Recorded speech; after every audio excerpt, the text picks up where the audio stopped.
Welcome to the Rim Break Rodeo. We hope this video helps. Hello everyone. In this video, I will explain how to set up your Kwikset Smart Lock. First, you'll want to remove your existing deadbolt and prepare your door. Make sure your door's thickness is between 1 3/8 inches and 2 inches.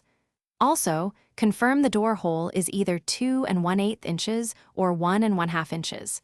This ensures a proper fit for your new smart lock. Now, let's move on to the physical installation. Begin by installing the new latch and strike plate into your door frame.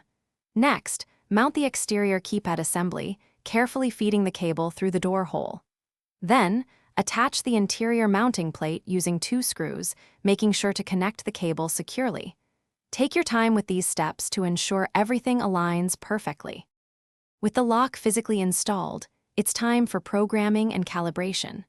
First, connect the battery pack and insert 4 fresh AA batteries.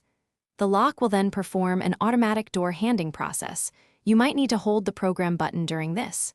To add user codes, press the program button, enter your desired 4 to 8-digit code, and then press the lock button to save it.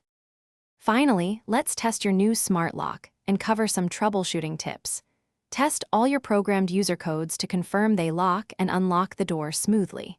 If the keypad flashes red 3 times or beeps 3 times, it's time to replace the 4 AA batteries.